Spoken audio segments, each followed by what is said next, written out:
todo lo puedes ver muy dentro de mí. Lleva mi vida a una sola verdad, que cuando me miras nada puedo ocultar,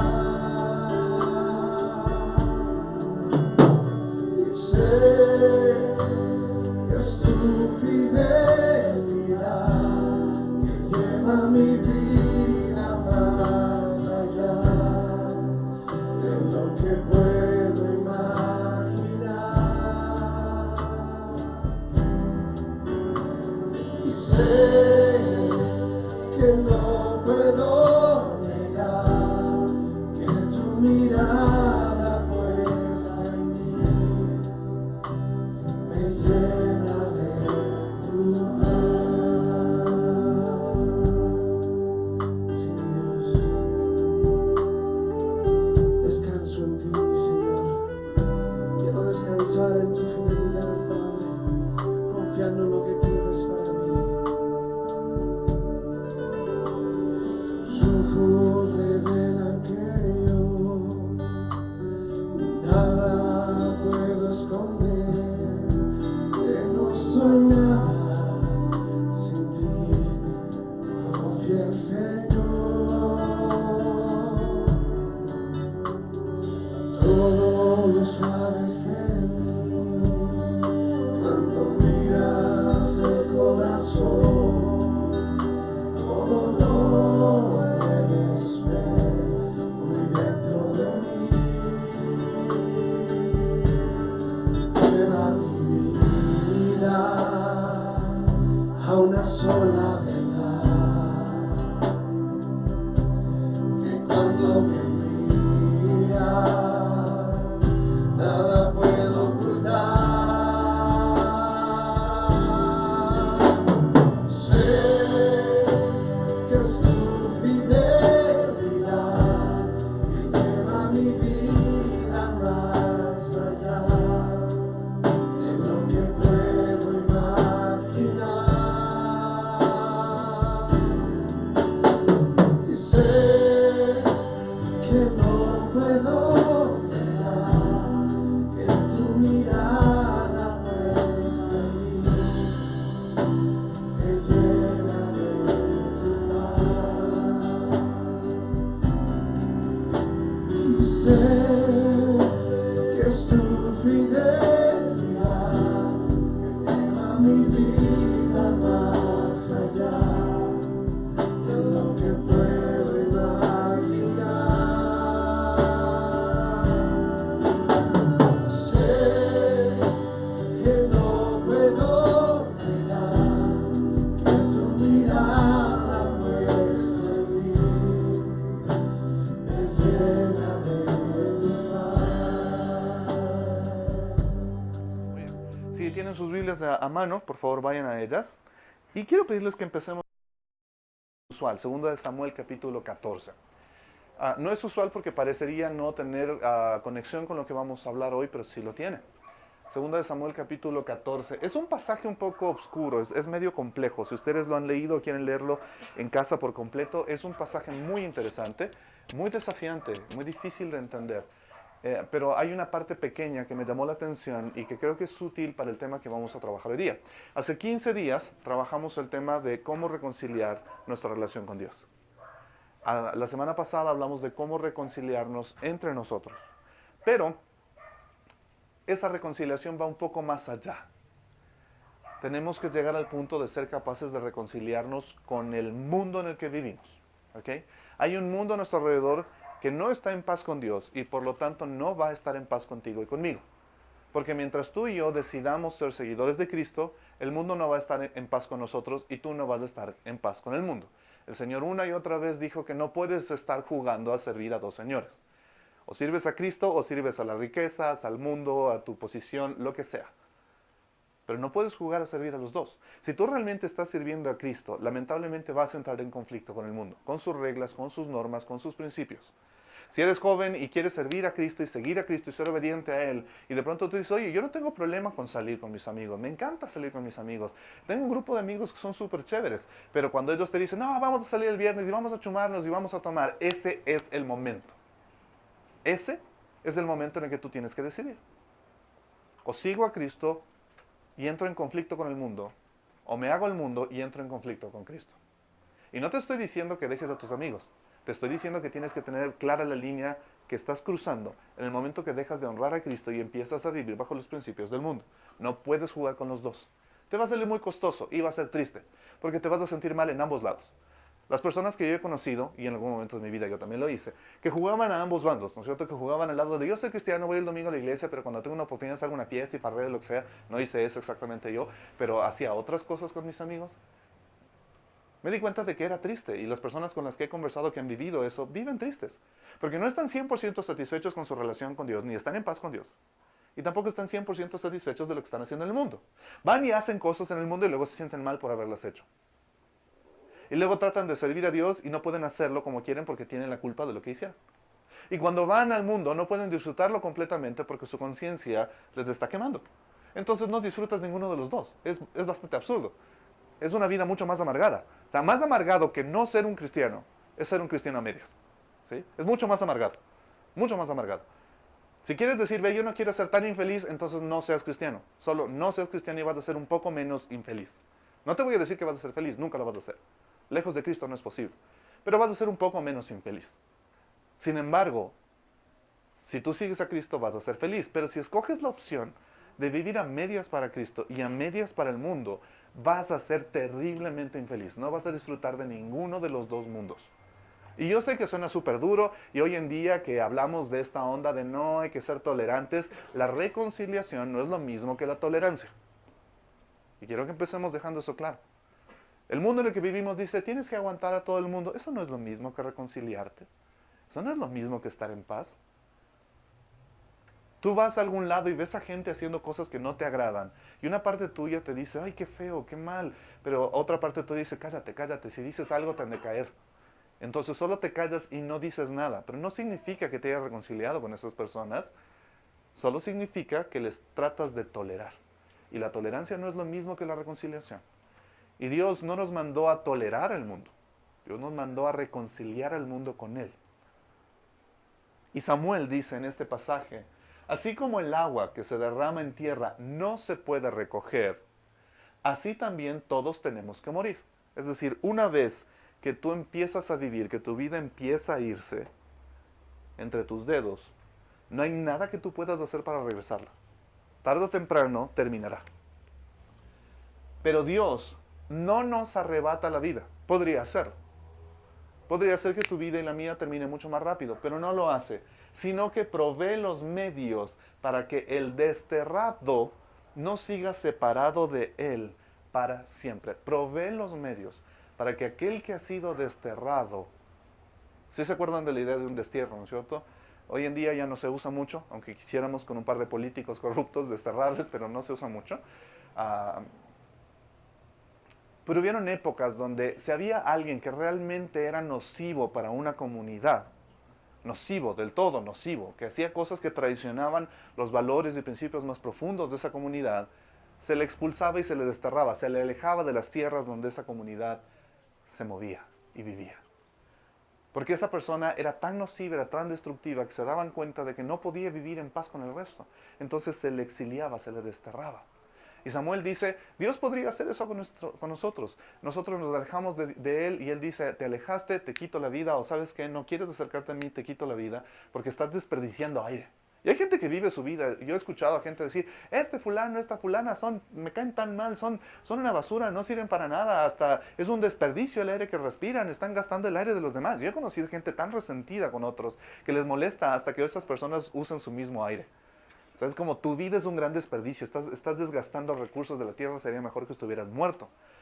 Pero el escritor de Samuel dice, pero Dios no lo hace, Dios podría hacerlo, pero no lo hace. Porque Él quiere darle una oportunidad al desterrado. Él, Dios, va a proveer los medios para que el desterrado no siga separado de Él para siempre. ¿Cuáles son esos medios? ¿Cuáles son esos medios? enfermedad, dolor, nosotros. Empecemos por el punto, Cristo. Todo esto proviene de Dios. Este proceso potencial de reconciliación no empieza por nosotros. Nos cuesta mucho trabajo. ¿Cuántos son, seamos honestos, de aquí hay momento de honestidad? Nadie va a ver esto, la cámara solo me ve a mí, ¿de acuerdo? Momento de honestidad. ¿Cuáles de ustedes son medio resentidos? Que se enojan y se resienten y les cuesta trabajo salir de ese resentimiento. ¿Quiénes son así? ¿Ok? Muy bien, qué lindo. Por favor, el resto, mire, no provoque a estas personas, ¿ok? No les lastimen porque les cuesta trabajo salir de eso. Hay que ser coherente. O sea, si tú conoces a alguien que se la toma muy a pecho y que se lastima con facilidad, no le lastimes. Es un asunto básico de coherencia y gentileza. ¿De acuerdo? Entonces, si tú ya sabes que hay otras personas que se resienten con facilidad, sé buena onda, no les maltrates.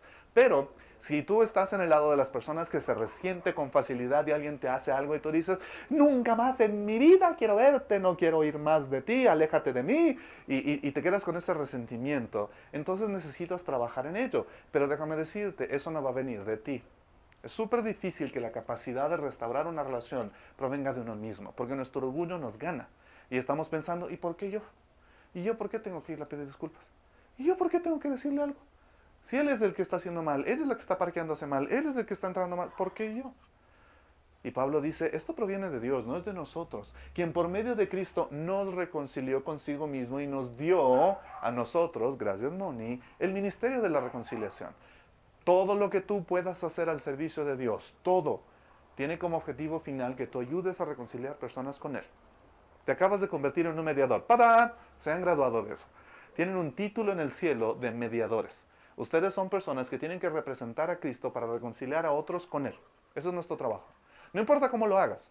No importa si es a través de la música, o servir a los niños, o viajar como misionero, o venir como misionero a este país, o simplemente en tu trabajo, o en tu conversación con tu familia, en un día feriado. Tu tarea es estar pensando cómo hago que estas personas se reconcilien con Dios. Eso es lo que tu mente siempre tiene que estar pensando. Cualquier habilidad, talento o don que Dios te haya dado, lo tienes para poder usarlo para reconciliar personas con Dios. ¿Esto qué significa? Esto es que en Cristo Dios estaba reconciliando al mundo consigo mismo, no tomándole en cuenta sus pecados. Esa es la parte difícil de los que son medio resentidos. Les encanta estar sacando una y otra vez lo que le hicieron en enero 15 de 1987, ¿no es cierto? Y encargándonos a nosotros el mensaje de la reconciliación. Así que somos embajadores de Cristo. Nuestra tarea, hay un exiliado, ¿sí? Eso es lo que, ¿no es cierto? Un desterrado es una persona que está fuera de mi territorio. Significa que Dios me está mandando fuera de mi territorio para ir a buscar a alguien que está fuera de mi territorio y traerle de regreso a su territorio. ¿Qué tal? Dios está mandando de agregado cultural, de agregado político, a un territorio que no es el tuyo, para poder traer de regreso a una o más personas al territorio, al reino de Dios. Así que somos embajadores de Cristo, como si Dios los exhortara a ustedes por medio de nosotros. Les digo, en nombre de Cristo, les rogamos que se reconcilien con Dios. Ese es el mensaje que tenemos que llevar. En el nombre de Cristo te ruego, reconcíliate con Dios.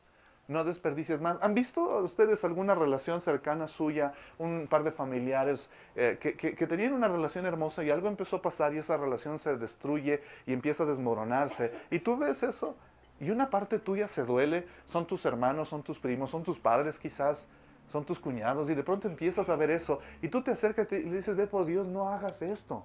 Por favor, no hagas esto, por favor, no acabes con la relación, por favor, no acabes con tu matrimonio, por favor, no te vayas de la casa, por favor. ¿Lo han hecho alguna vez? Yo lo he hecho montones de veces, llorando. Llorando, yo le he pedido a personas alrededor mío, por favor, no hagas eso, por favor, no acabes con esta relación, por favor, no destruyas tu hogar, por favor, no hagas esta burrada, por favor, es algo temporal, por favor, no.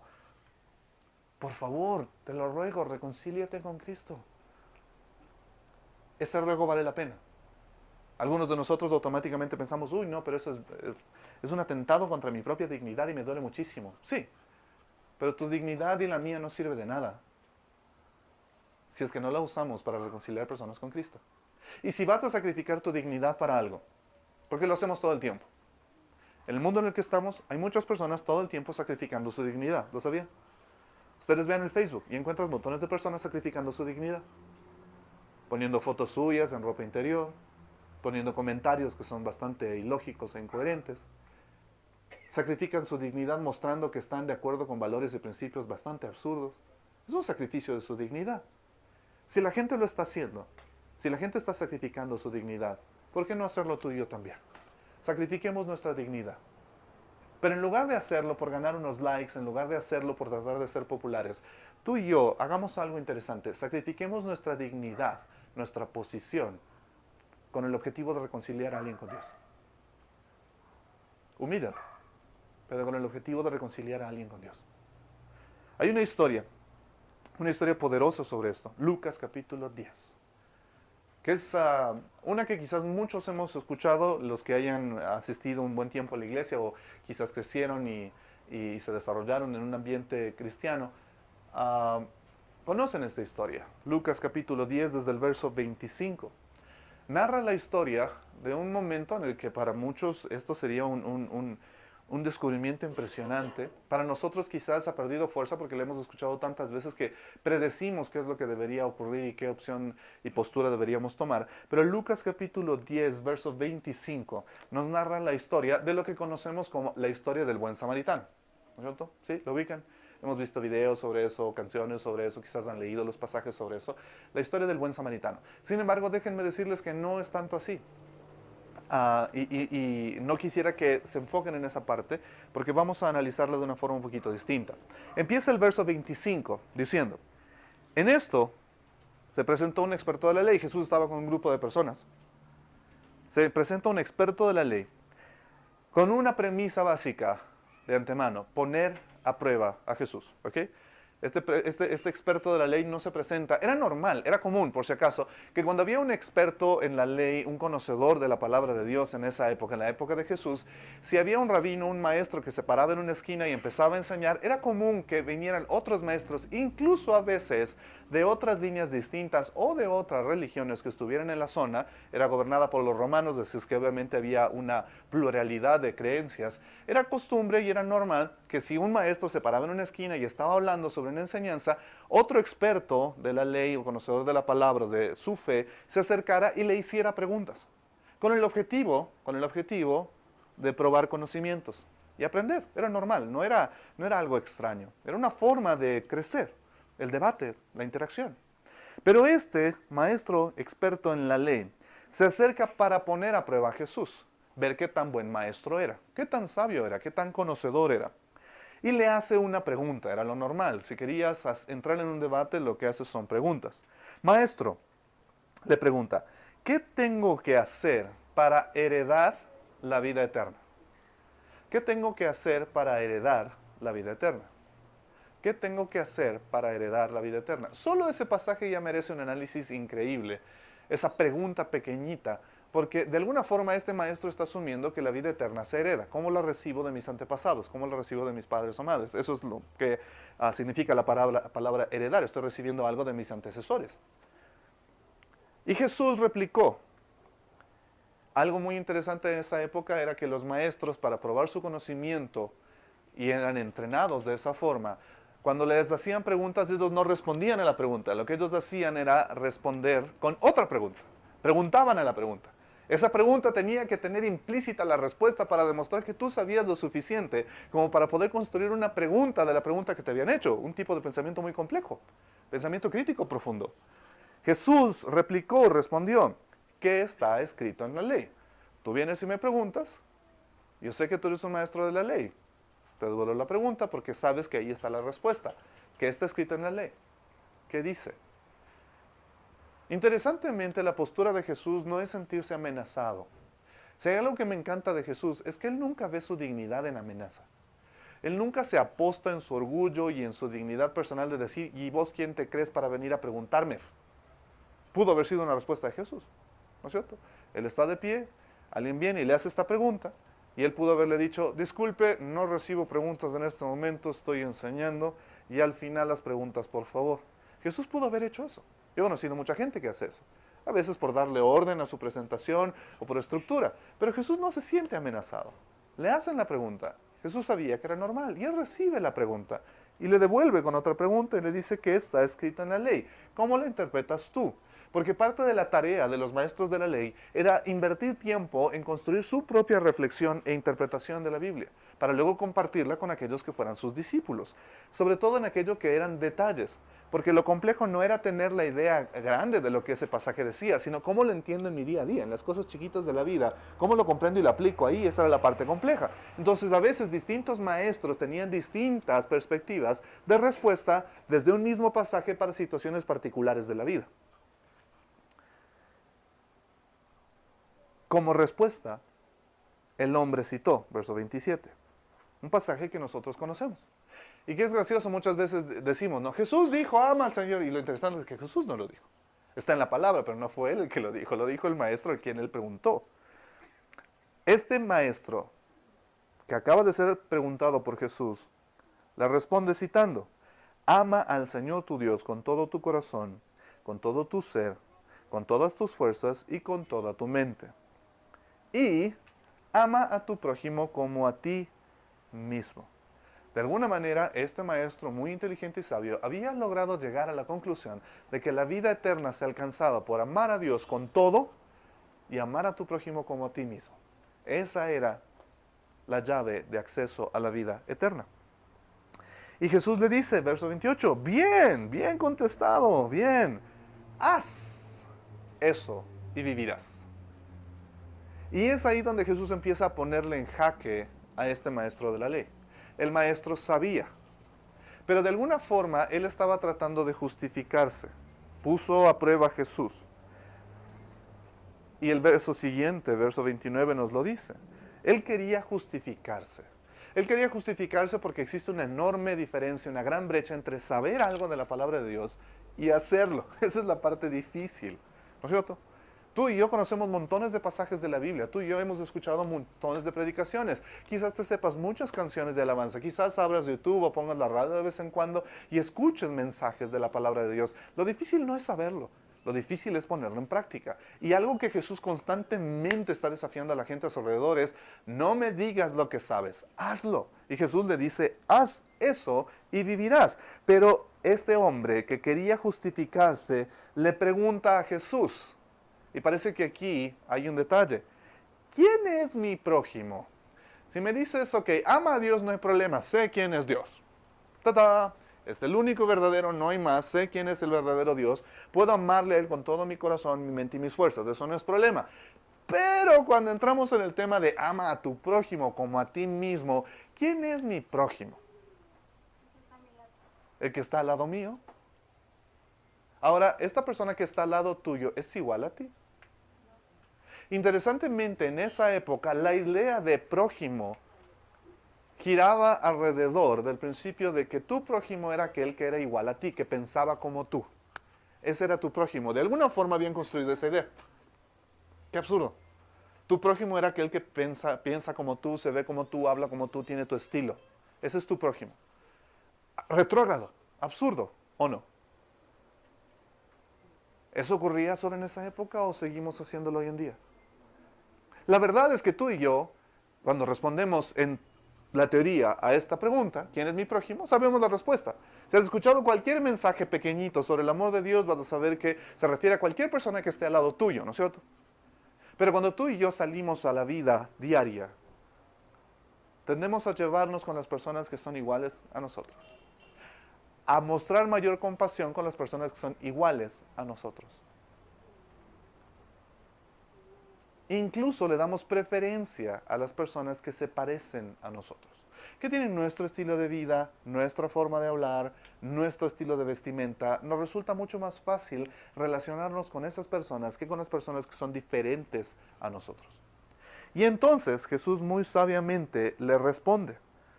Cuando él trata de justificarse, le dice, bueno, ¿y quién es mi prójimo? Porque hasta donde yo sé, es lo que podremos parafrasear, hasta donde yo sé, mi prójimo son aquellos que piensan como yo. Él podría decir, no, mi prójimo son solo los del pueblo de Israel. Los que no sean israelitas no son mi prójimo, porque ellos son los que piensan como yo y adoran al mismo Dios. Los que estén fuera de ese grupo no son mi prójimo. Jesús le responde con una historia que está súper bien elaborada, aún en lo corta que es. Bajaba un hombre de Jerusalén a Jericó y cayó en manos de unos ladrones. le quitaron la ropa, lo golpearon y se fueron, dejándolo medio muerto. La razón por la que Jesús menciona el hecho de que le quitaron la ropa es porque en esa época una forma de saber el estatus de una persona era su vestimenta.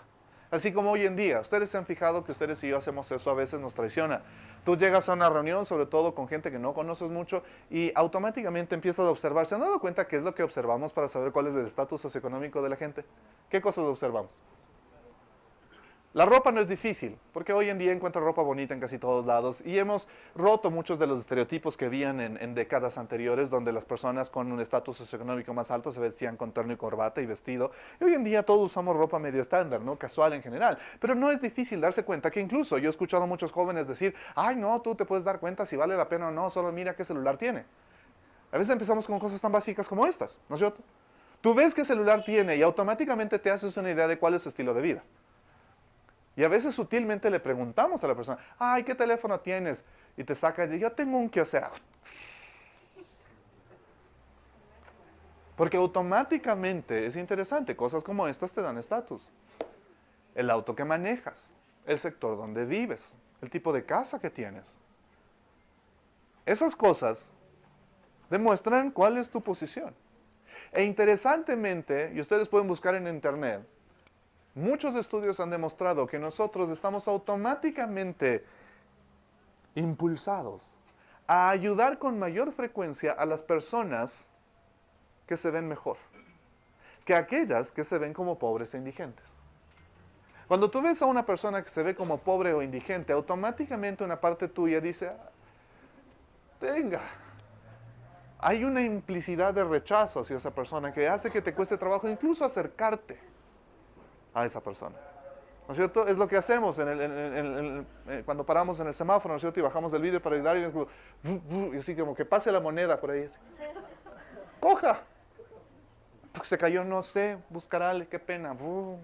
Nos vamos. Pero cuando es alguien en tu trabajo que es igual a ti, que está vestido igual a ti, y te dice, oye, ñaño, préstame unos $5. Claro, no, toma, no, toma ahorita.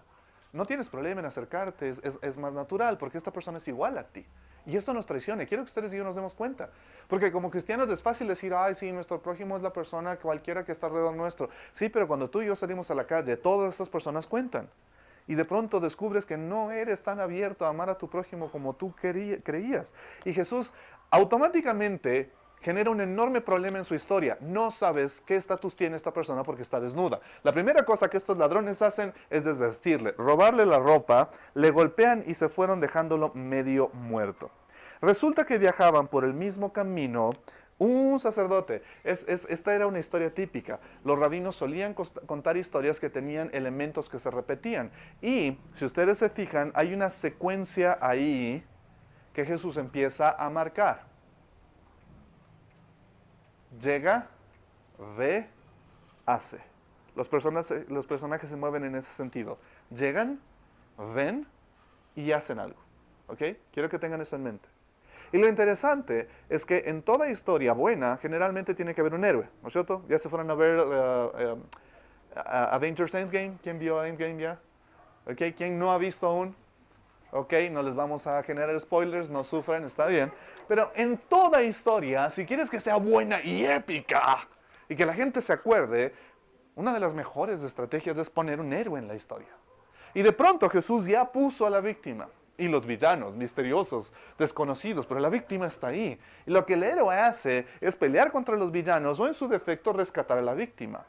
Y entonces Jesús dice, este hombre está ahí, lo dejan medio muerto. Resulta que viajaba por el mismo camino. Y de hecho Jesús es intencional en cada palabra. La ruta entre la ciudad de Jerusalén y Jericó no era un camino.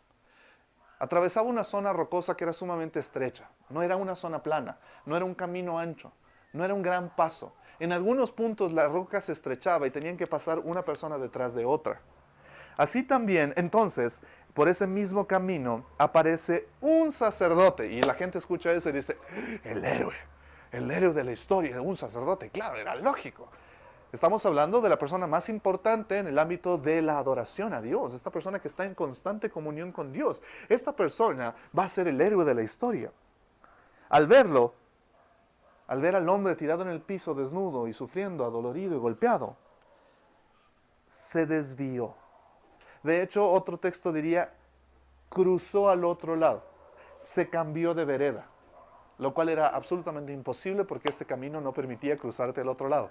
Literalmente, Jesús está jugando con la idea de que la gente piense, en serio, no pudo haberse cruzado al otro lado, el camino es muy angosto. Si pasó por ese camino y el hombre estaba en el piso tirado en posición horizontal cruzada, probablemente este sacerdote tuvo que pasar por encima del hombre y seguir. Y siguió de largo. Llegó, vio, ¿y qué es lo que hizo? Siguió de largo. Y la gente probablemente en ese momento dejó salir un... ¡Oh! El héroe no fue un héroe. El que estaba pegado a Dios no resulta ser el héroe. Resulta que esta persona que es muy devota a Dios y va a la iglesia todos los domingos, no es el héroe. Porque vio y en lugar de pararse y hacer algo, se hace para un lado y pasa. Así también, verso 32, llegó a aquel lugar un levita. El segundo en el escalafón de autoridad y jerarquía dentro del templo. Estaba primero el sacerdote. Luego del sacerdote estaba el levita. El levita era el que ayudaba con todas las cosas de servicio en el templo. El sacerdote se encargaba de la conexión con Dios, pero el levita estaba atareado haciendo todas las cosas del templo. Y la gente pensó, ¡qué chévere! ¡Qué chévere! Jesús no está poniendo al que uno imaginaría, al que es más duro de los duros como el héroe. Jesús va a poner al segundón. Es como, no va a ser Robin, no va a ser Batman el héroe de la historia, por primera vez va a ser Robin. Robin va a ser el héroe de la historia por primera vez. Y la gente como, ¡qué chévere! Así también llegó a aquel lugar un levita.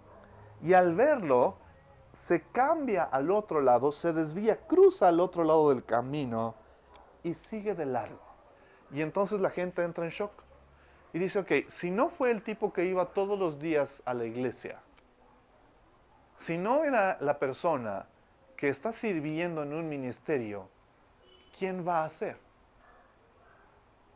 Y es como esas películas misteriosas que empiezas a ver y deduces, tu cerebro inteligente y ágil ya va deduciendo qué es lo que va a pasar y de pronto hay esas buenas películas que te dan un giro y tú dices, ¡oh, no ha sido! Y automáticamente te entra más la curiosidad de, no, y ahora no.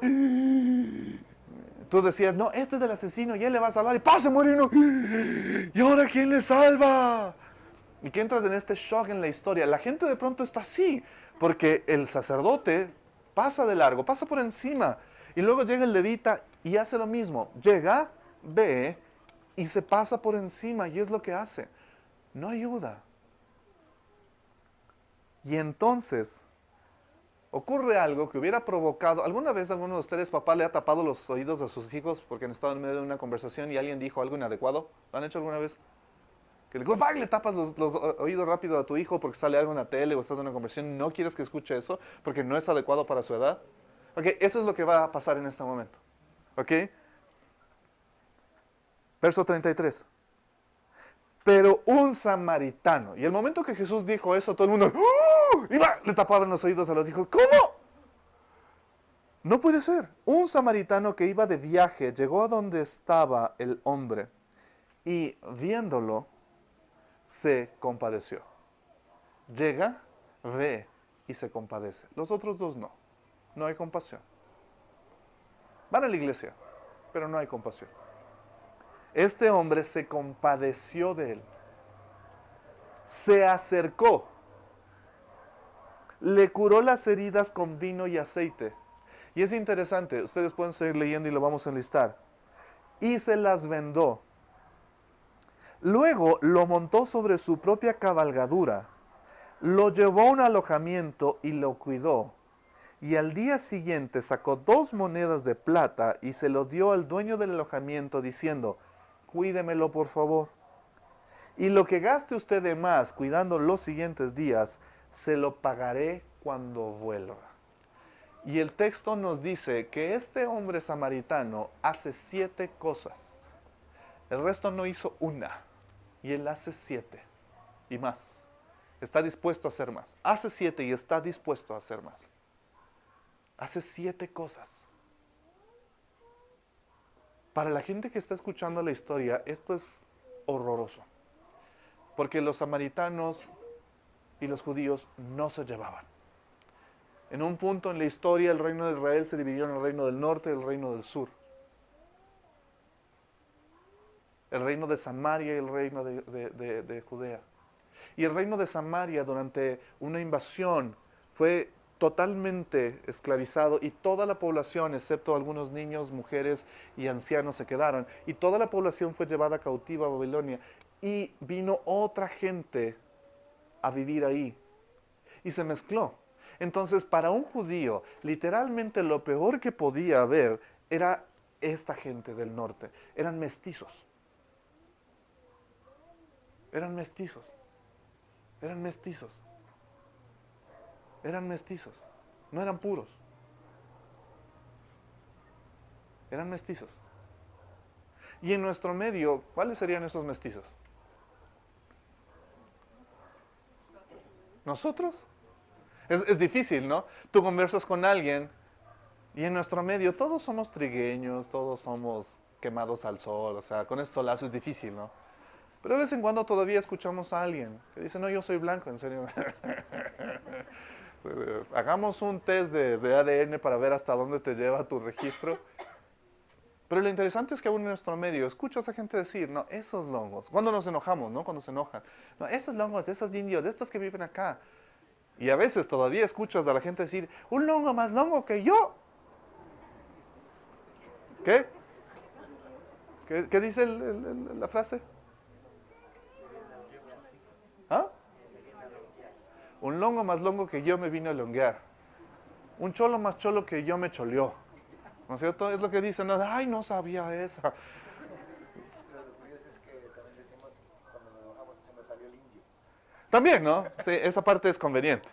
Cuando queremos estar en un punto de superioridad, el hongo es el otro, pero cuando queremos que nos salte la raza, ¿no es cierto? Cuando estamos enojados y queremos actuar bien salvajemente y gritarle a alguien, es que me sacó el indio que lleva adentro.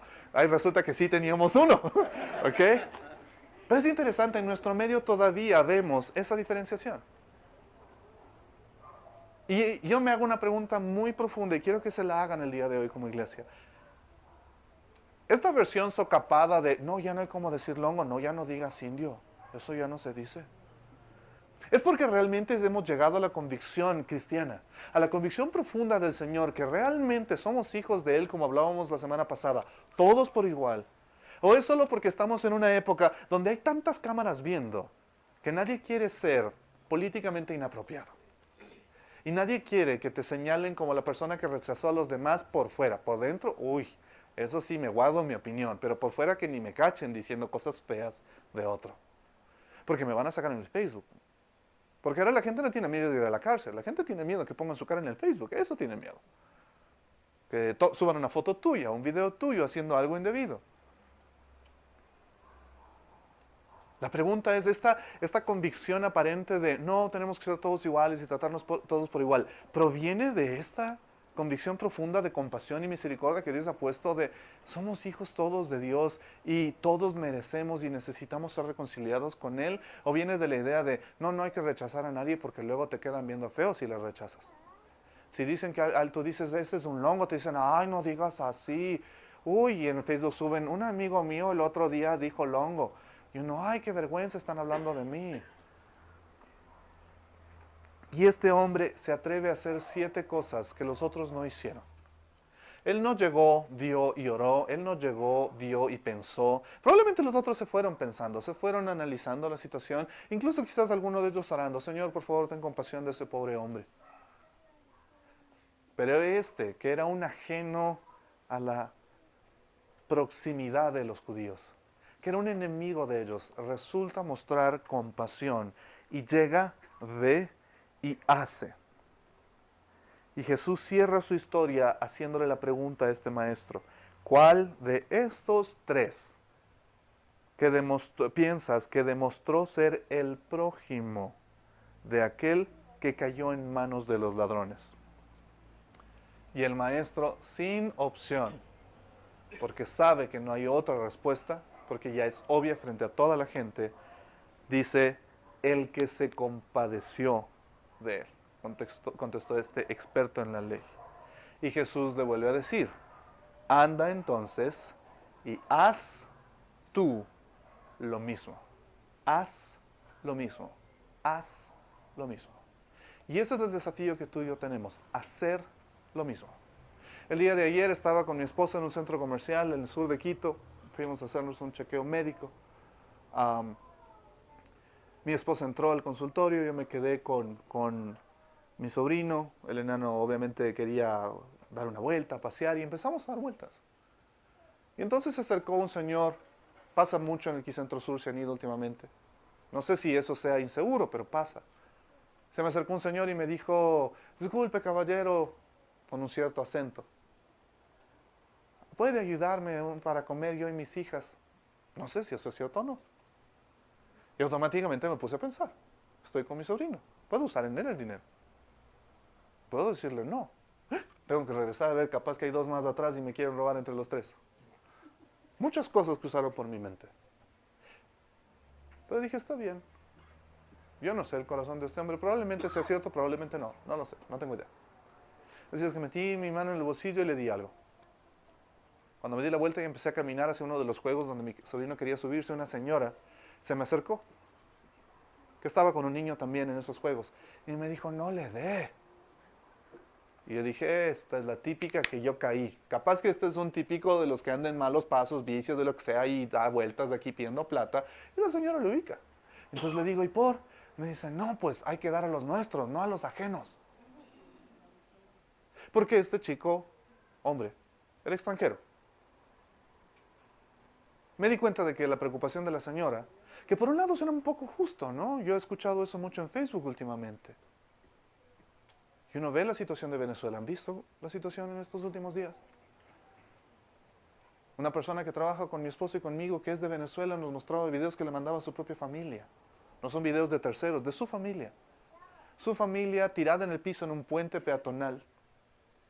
Tirada en el piso, solo escuchando el cruce de balas. Y tú ves el video. Ves la gente ahí, escuchas ¡pam! Como algunas de las balas golpean en el metal del puente peatonal. Y la gente está ahí llorando, tirada en el piso. Y ella nos mostraba el video de su primo, tirado en el piso, diciéndole al resto de la familia, ¡abajo! ¡Abajo! ¡No levanten la cabeza abajo! Y escuchaba ¡ta, ta, ta! ¡Ta, ta, ta, ta, ta! ¡Ta, ta, ta! Y luego yo pensaba, y esta señora me dice, no le dé, porque no es de los nuestros. ¿Quién es nuestro? ¿Quién es nuestro? ¿Nuestro de dónde? ¿De Latinoamérica? ¿De Sudamérica? Ninguno de nosotros éramos de aquí. Vinimos descendientes de otra gente que vino de otros lados.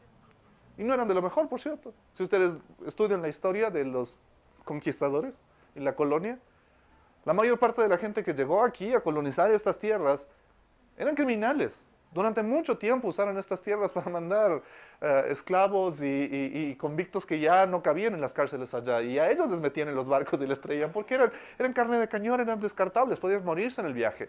Había alguna gente importante, claro está. Y es gracioso, muchos de los apellidos que incluso muchos de nosotros podemos ostentar hoy en día ni siquiera son nuestros. Porque ustedes estudian la historia, resulta que muchos de nuestros apellidos fueron regalos de hacendados que le dejaban a alguna de sus gentes adoptar sus apellidos, o que esa gente forzosamente se autoimputaba ciertos apellidos para no seguir en el vacío total cuando la época de la revolución empezó y no quedarse sin apellido. Y adoptaban el apellido del dueño de la hacienda. Y yo sé, algunos de ustedes están pensando, no, pastor, o sea, no mi familia sí, no sé. Y mi intención no es ofenderte. Mi intención es que nos demos cuenta de que no existe tal cosa como, esta es mi patria. ¿Patria de qué? Nosotros como ecuatorianos no hemos sabido respetar nuestra patria. ¿De qué nos quejamos? La patria se hace cuando tú eres solidario. La patria se hace cuando tú salvas vidas. La patria se hace cuando tú eres honrado. La patria se hace cuando tú eres misericordioso con los demás. La patria no se hace con una banderita de política. La patria no se hace cuando tú te paras y dices, nosotros los ecuatorianos, ¿qué ecuatorianos? Nada. Si cuando vienen extranjeros, muchas veces tú y yo hemos tenido vergüenza de que se den cuenta de nuestras costumbres penosas, de tener las calles llenas de basura. Para empezar, una cosa pequeña. Nuestra dignidad no puede estar basada en nuestra procedencia o en el lugar donde vivimos. Nuestra dignidad necesita ser reconstruida en nuestra relación con Dios. Es ahí donde la dignidad se recupera. ¿Quieres tú y yo recuperar la dignidad como ecuatorianos? Vivamos como Cristo nos mandó y les aseguro que seremos dignos de nuevo. Que te sentirás orgulloso de ser ecuatoriano. No porque hay una bandera, un nombre, o porque tengamos la fuerza para rechazar a aquellos que no son de los nuestros y cerremos las fronteras a todo cubano, venezolano, colombiano, entre muchos otros que vienen. Como me pasó hace unos 6 meses. Estaba aquí en los pollos de Staff. ¿Ustedes ubican el pollo Staff? No compran mucho porque es chiquito y es caro, pero rico. ¿No es cierto? Ubican el pollo Staff. Mi esposo y yo estábamos ahí comprando unos pinchos de helado porque no nos alcanzó para el pollo, entonces estábamos comprando unos pinchos. Y entonces escuchamos que un chico empezó a gritar, ¡auxilio, ayuda! Yo tengo esa buena mala costumbre. Si yo escucho eso, me meto. Mi esposa con los años ha aprendido a apoyarme. Con miedo, pero lo hace. Pero irás con cuidado. Salí a ver qué pasaba. Y era un muchacho con una chica que gritaban porque había un hombre tirado en el piso. Este hombre tenía una rotura en su cabeza y sangraba por el piso. Y se movía de forma rara como si estuviera convulsionando. Y el chico gritaba, ayuda por favor. Y toda la gente que pasaba por alrededor de él regresaba a él. Oh, oh, oh, y nadie hacía nada.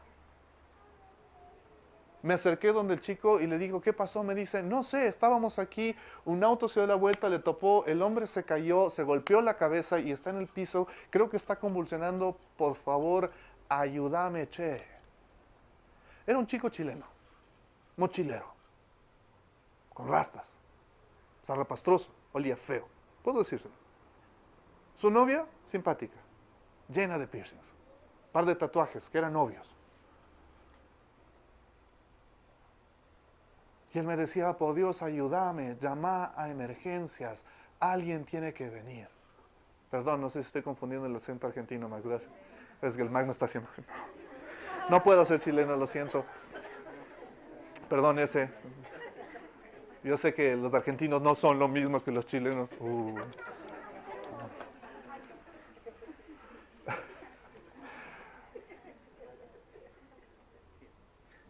Y había un par de personas alrededor de los que están siempre por aquí. Le decía, déjele, ese es un mudito que anda por aquí.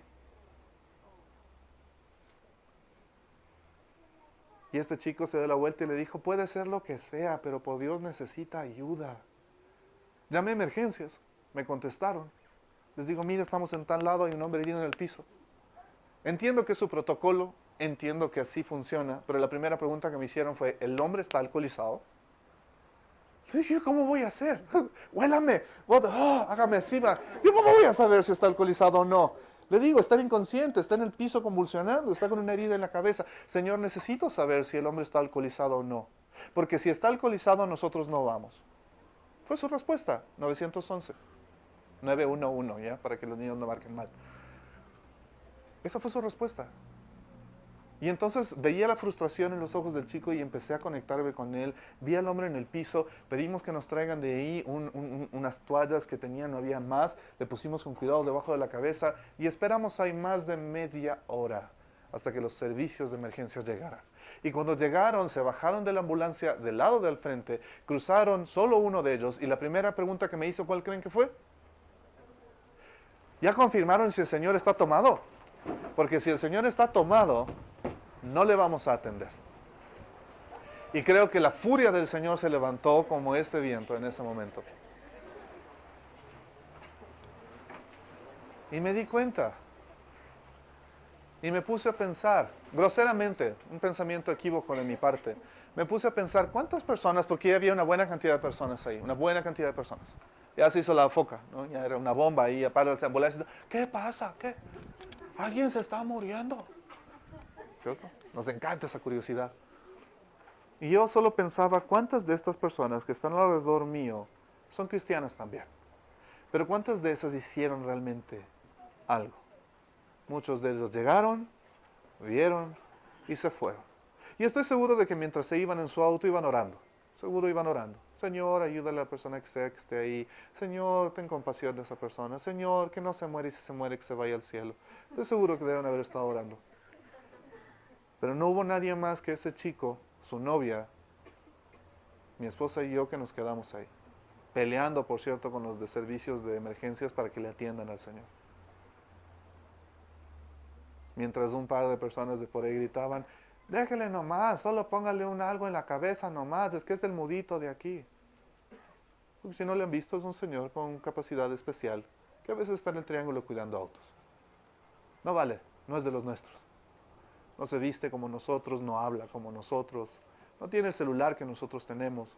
Entonces, su vida vale menos. Y si ustedes y yo queremos ser fieles seguidores de Cristo, nuestra obligación es reconciliarnos con Él, reconciliarnos con nuestro esposo, esposa, nuestra familia, pero también estar dispuestos a reconciliarnos con el mundo.